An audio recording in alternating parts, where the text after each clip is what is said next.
Welcome to Diggin with Robbo.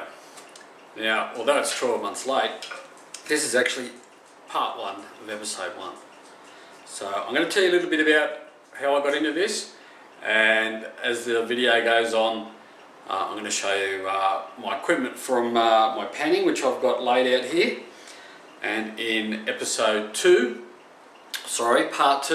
I am going to show you my detecting equipment. But that'll be another day, hopefully not 12 months away. So in 1972 I went to a place called Hill End in New South Wales with my father. I was 10 years old. Dad was a bit of an adventurer, and being from England he never got to do too many adventures, so he came out here and gave prospecting a go. Hill End's in central New South Wales and is a very well known gold town. For a number of years I went up there with Dad and had some awesome adventures and saw some really nice gold and met some really nice people. And that's where I guess I got my addiction for prospecting. As I got older, in my later teens, my focus went elsewhere, like work, girls, alcohol and the like. So the prospecting went aside a bit.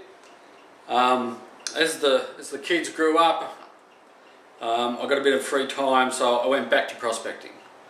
Dad was still around then, but he was getting a bit on, so he gave me his prospecting equipment,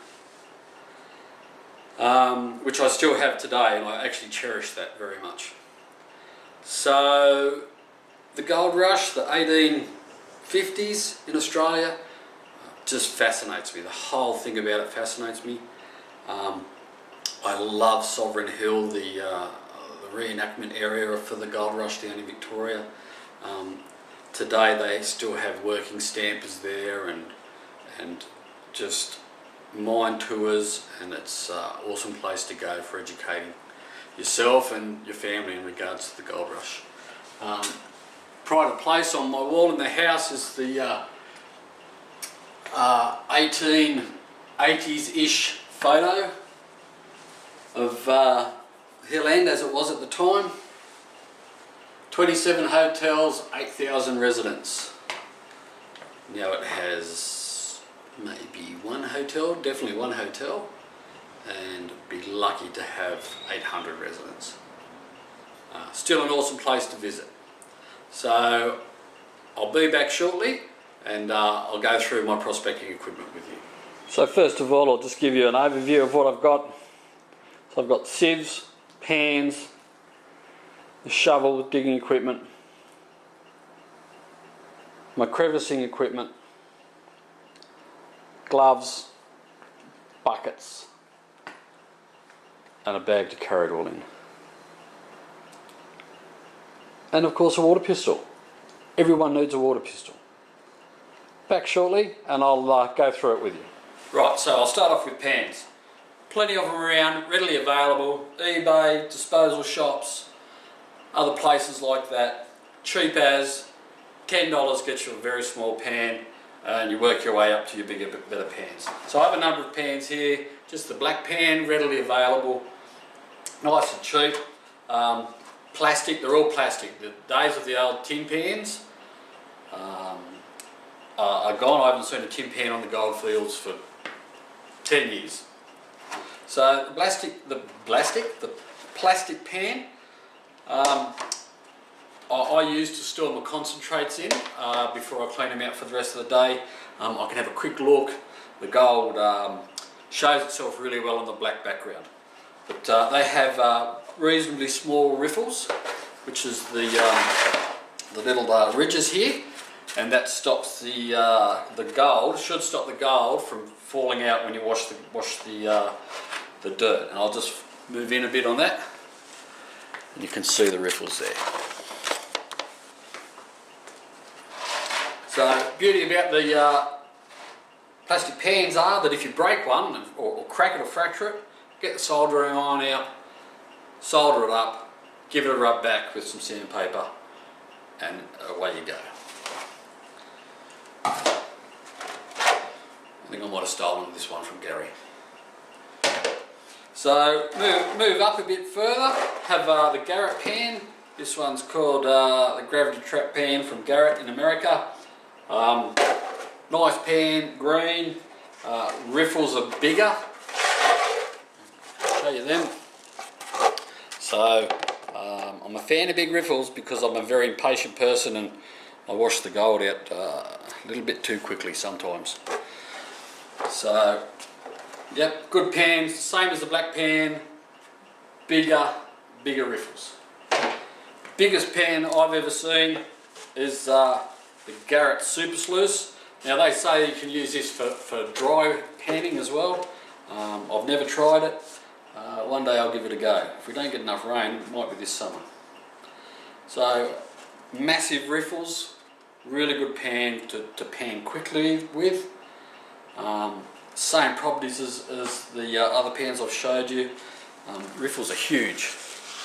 Really good for catching the gold and other gemstones and stuff like that. This one's been chewed up by the dog. I don't know if you can see that. Chewed up by the dog, but guess what? Ran over it with a soldering iron and then rubbed it down, good as new. So I have two of them. Now there's a number of other different styles of pans. There's turbo pans and all these flash units. Basically it comes down to what you're used to, what you like. So that's pans. Now we're going to move on to my crevicing equipment. Okay, so here's my crevicing equipment. And this equipment's used for like getting the gold out of the cracks between the bedrock and along the bedrock surface there. So I have 4 spades. Basically one small one which is plastic and the 3 larger ones. Why do I have so many? I don't know. So if people come out with me they can borrow them. I take a few amateurs out, first timers, and they use my equipment. A couple of trowels for once again scooping. A couple of homemade scoops. Dear old dad made them. That one's for getting into tighter places, and that's a massive one. And this is just a like a spatula, I suppose. Another good tool for scraping up the dirt and the clay. And then I have these crevicing tools, which gets in the cracks and the tighter areas. So I hope you can see them. There's a really thin one. Mrs. Fly gave me that one. Thanks, Julie. It's one I made myself, just for getting into the tight spots. And that's a miniature pick. Now, thank God for Bunnings. You can get all these from Bunnings. And yeah, readily available from Bunnings, and you can mix and match and do that. A couple of brushes for because you want to like scrub the rocks down, because the gold will stick to the side of the rocks and the bedrock, and you scrub it all down and then brush it into your spades. And of course, the water pistol. Why would anybody want a water pistol? So the idea of the water pistol is, if you have a little bit of water in a pool or a crevice, you can draw the water out with the water pistol and get rid of it. So good little toy. Also, snuffer bottles for picking your gold up. I pick it up into the snuffer bottles with it when it's still dirty, and then I'll come back home and clean it. So yeah, I don't waste too much time in the gold field. And my test tubes or vials, they're what I just, if I need to store some gold in the field, I whack them in those. Something else I've got is a magnet, and it's in a pill bottle. It's a rare earth magnet. Healand is heavily mineralised and has a lot of ironstone around. So if you want to clean your concentrates out when you get them down a bit, you can run this over the over the concentrates, and the ironstone will stick to that. And it's in the bottle because it's easier to clean off than being a raw magnet. But I've been caught out because I've had gold caught in here before, so I never get rid of my concentrates first go on the ground. I put them into another pan. And of course, for winter and the colder months in New South Wales, rubber gloves. And yes, I'm a big girl. I don't like cold water. Now, when the water's scarce, what we do is we fill these buckets up and store them and take them up to the water, and then we'll clear them out. As far as the sieves go, I'm not a big fan of sieving. I'll just spin around onto the sieves. Not a big fan of sieving, but sometimes it's a must, and I have a number of different size sieves. And the plastic ones aren't too expensive, but the steel ones, they can run into about $30 each, which is a bit rich, but anyway, a necessary evil. And of course, finally, a reasonably good shovel, not to be used as a crowbar because you'll just destroy the handles. So I like the good shovels with the point on them. Other people have like great big shovels. I like the small shovel because then I can dig all day, don't wear myself out, and I can get into some tighter areas with that rather than the big bladed shovels. So pretty much that's the equipment. Bunnings. Bunnings is a place to go for your crevicing equipment, your shovel and your buckets. You can go online or go to your local prospecting shop and get your sieves and your pans. So that's about it. Back shortly. So here's some of the finds that I have acquired over the years. Of course, just a sample there. That's my lead. If you're finding lead on the gold fields, you're not far off the gold, and there's plenty of it out there. Bullets and all sorts of stuff. There's some minerals. That's out of the gold mine at Hill End. Some pyrites, nice and heavy. Good indicator for me at Hill End is a rock called the Devil's Dice. Now this is a very large example of one. They do come bigger, but as they travel down the creeks they get bashed up. So pretty unique. There's a stack of them in there.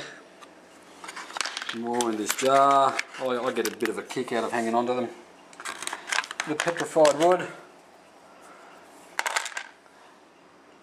There's my gold dust. And there's my nuggets.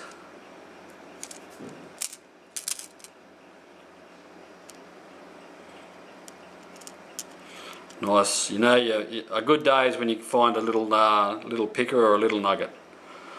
Good fun. That's about it. Bit of quartz there. More lead, bits of lead.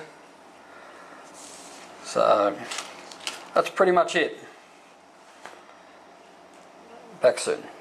So that's it. That's my prospecting equipment as far as my panning's concerned. We've got a couple of weeks until the end of winter, so very shortly I'll be out and about, and we'll be doing some gold digging at Hill End and surrounds. Shout out to Andrew Smith from Adventure Gold. He's forgotten more about gold prospecting than I know, so he's all over it. Good guy to go out with, very learned guy, has his own YouTube channel called Adventure Gold. Log on, subscribe, like his vlogs, very informative. So yeah, this season I'll bring you some digging and more relic hunting videos. Have a bit of fun, get out there with the boys, see what we can find. Also do a bit of hunting, so if you want to come hunting with Robbo on a few vlogs, let me know. I only hunt vermin in New South Wales. I'm not good at it. I'm not a good hunter. I'm not a good shooter. I'm only new to the sport, if you want to call it a sport. So thanks for joining me. Like and subscribe. Fill in your holes. Thanks.